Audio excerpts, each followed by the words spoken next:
OPS என்பவர் ஒரு எப்படி சொல்கிறது, ஒரு வளர்ச்சி அடைந்த ஒரு செல்வாக்கு மிக்க தலைவர் இல்லை. அவர் நான் ஆரம்பத்தில் கூட எழுதியிருப்பேன் ஓய்வெடுங்கள் ஓபிஎஸ்ன்னு. அவர் ஒரு கீழ்மட்டத்திலேருந்து வந்து போராடி தன்னுடைய இடத்துக்கு வந்த தலைவரே கிடையாது. அவர் பெரிய குளத்தில் டிடிவி தினகரனுக்கு ஒர்க் பண்ணார். அந்த பழக்கத்தில் அந்த சமூகம் சார்ந்ததுனால அவரை இது பண்ணாங்க. அப்புறம் ஜெயலலிதா நிற்கும் பொழுது தேர்தல் ஏஜென்ட், தலைமை ஏஜென்ட்டாக இருந்தார். அதில் பிடிச்சி போய் தான் அவர் கொண்டு வந்தாங்க. 2001 தான் அவரை உள்ளே கொண்டு வராங்க. அந்த டைமில் டான்ஸ் இதுன்னு வரும்போது அவரை முதல்வர் ஆக்குறாங்க. இப்படி தான் அவர் வெளியே தர்றாரே தவிர, அவர் ஒரு பெரிய போராட்ட காலம், ஒரு மாவட்டத்தில் பெரிய தலைவர், அவர் சுற்றி ஒரு பெரிய இது, அவர் போயிட்டாருன்னா பெரிய சிக்கல், அந்த மாதிரிலாம் கிடையாது.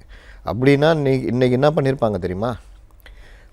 அங்கே அறிவாலயத்தில் தான் இடம் இருக்குதே, ஒரு 3000-4000 பேரை திரட்டி ஒரே ஒரு தடவை பண்ணாங்க. ஞாபகம் இருக்குதா?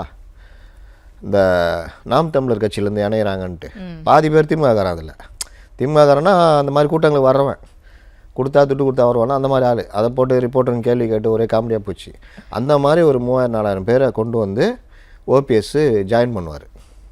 இதுக்கு முன்னாடி நான் அப்படி தான் பார்த்துருக்கேன். பெரிய தலைவர்கள் இணைஞ்சாங்கன்னா அந்த மாதிரி ஒரு பெரிய இது இருக்கும். நீங்கள் நம்ம அன்வர் ராஜா எடுத்துக்கங்க.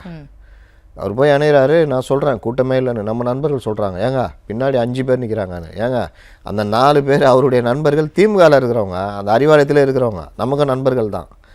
அதனால் அன்வர் ராஜா கூட அவர் மட்டும் தான் நின்னார். அடுத்து மைத்ரேயன், இந்த கிரேட் லீடர், அவர் போனப்போ அப்படி தான்.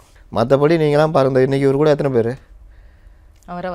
ஒரு 6 பேர் அந்த அந்த அந்த ஹால்குள்ளேயே அடங்கிடுது. இது போக அமைச்சர்கள் மற்றவங்களாம் நிற்கிறாங்க. இதில் காமெடி என்னென்னா, நீங்கள் மட்டும் வந்தால் போதுன்ட்டாங்க, மற்றதெல்லாம் சேகர் பாபு ஏற்பாடு பண்ணி தருவார். அவர் பாருங்களேன், இந்த கோயிலில் பூஜை பண்ணும்போது பூலாம் எடுத்து கொடுப்பாங்க பாருங்கள், அந்த மாதிரி அவர் வாட்டில் அவர் எந்திரத்தனமாக இயங்குவார் பாருங்கள். அப்படியே அந்த இதை வாங்கி கொடுக்குறாரு, கொடுங்க, நீ கொடுங்க, கை குளிக்குங்க. இந்த மாப்பிள்ளை பொண்ணு கல்யாணம் நடக்கும்போது அந்த பத்திரதார் ரிஜிஸ்டர் பண்ண மாதிரி, அப்புறம் நீங்கள் தாங்க சால்வை போடுங்க, அவருக்கு இந்தாங்க சால்வை நீங்கள் போடுங்க, நீ போடு, அது போடு, இதுதான். அப்போ இவங்க கையாட்டு போனால் போதும், மற்றதெல்லாம் பார்த்துக்குவாங்க. புக்கு கொண்டு போடலாம் கூட பரவாயில்ல, அங்கே புக்கு இருக்கும், கொடுத்து சொல்லுவாங்க. இப்படி தான் ஒரு 7-8 பேர் போய் இணைஞ்சாங்க. ஆனால் இவங்க என்ன சொல்கிறாங்கன்னா, ஓபிஎஸ் இணைந்ததுனால அந்த தென் மாவட்டங்கள்லேயே அப்படி இப்படின்றாங்க.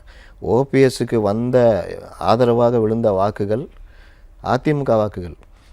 அதிமுகவுக்கு எதிரான திமுகவில் போய் ஓபிஎஸ் இணைஞ்சார்னா அவருக்கு எப்படி அந்த வாக்குகள் கிடைக்கும்? அது எப்படி பலகீனமாகும்? அவர் மேலும் பலகீனமாவார்.